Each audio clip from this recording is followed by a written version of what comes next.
as a superior to take necessary and reasonable measures to prevent the occurrence of murder. Sad narod treba da strahuje od jednoga bandita. On je pobio dole Srbe.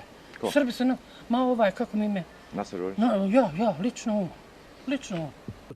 But this belief overlooks the fact that Oric was actually found guilty on some charges. You are, however, found guilty of, under count 1, failure to discharge your duty as a superior to take necessary and reasonable measures to prevent the occurrence of murder. Is this Serbian skepticism about The Hague justified?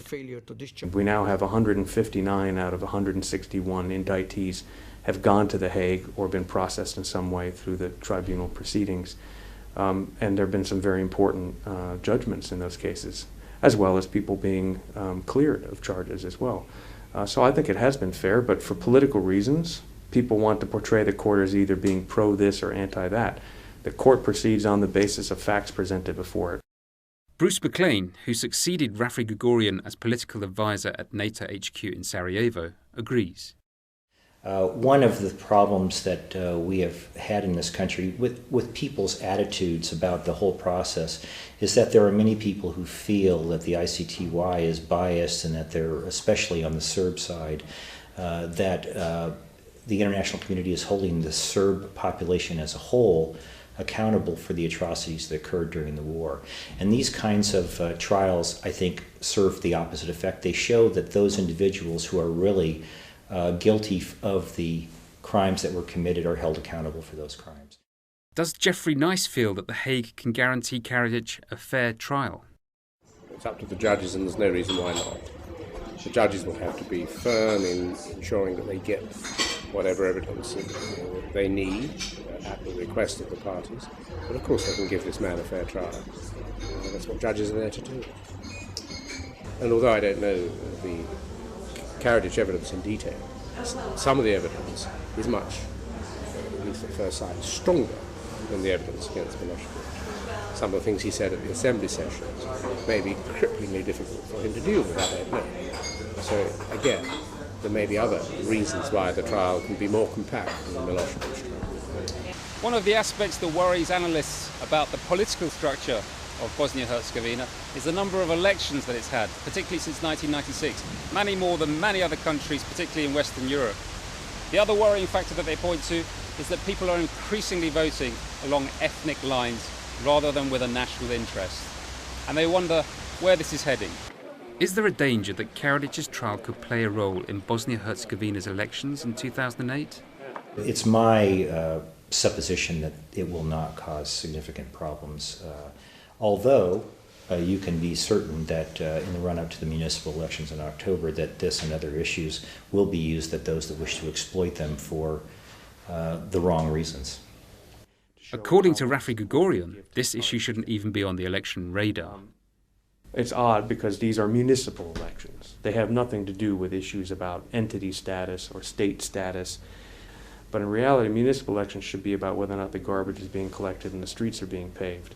So you can see consistently in this country, unfortunately, all over the place, that politicians will divert people's attentions from the real problems of governance and deal with issues like the Karadzic family and who is the bigger supporter of them for municipal elections, which is ridiculous.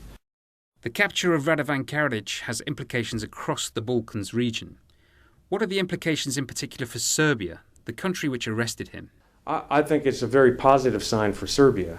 As I think we had discussed before, what was going on in Serbia was a struggle for its democratic soul, and the pro-democracy forces have won. The arrest of Radovan Karadzic, and I would hope Ratko Mladic, are requirements of domestic law in Serbia, not to mention international legal obligations under the United Nations. What I think, and what is maybe possibility, is that this was a good political moment, not only for Serbia, but probably the best one for Serbia, but probably even for the whole international community, European Union and America, because they are the countries that are involved the most in everything that's going on in the Balkans. The forthcoming trial also gives the Hague Tribunal the opportunity to show that it remains the best and most objective format for trying war criminals. But will Karadzic's trial be more successful than Milosevic's? There's no reason for it to be a particularly long trial, because Milosevic's case was 3 wars for a 10-year period, and it would have been concluded in 2 years, but for his ill health. For Rafi Gregorian, the key focus must be Karadzic's crimes.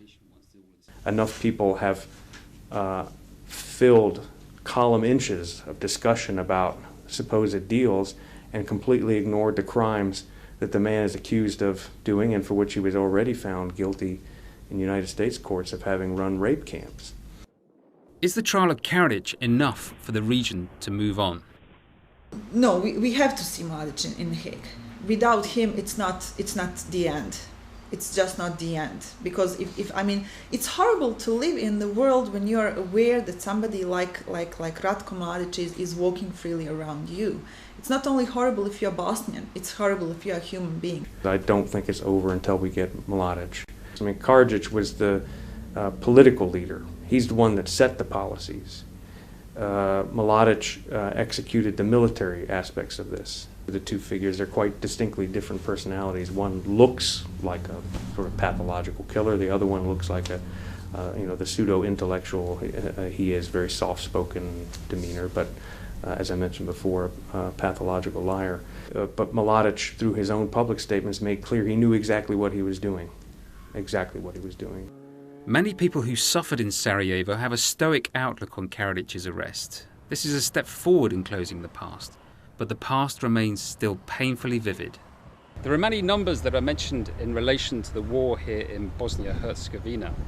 Sarajevo with its 43 months of siege, Srebrenica with its 8,000 men and boys who were killed there. But the numbers that you'll find here in this Sarajevo graveyard are largely 92, 93, 94 and 95. Those are the years of death marked on most of these graves. Civilians and soldiers who died here during the years of war.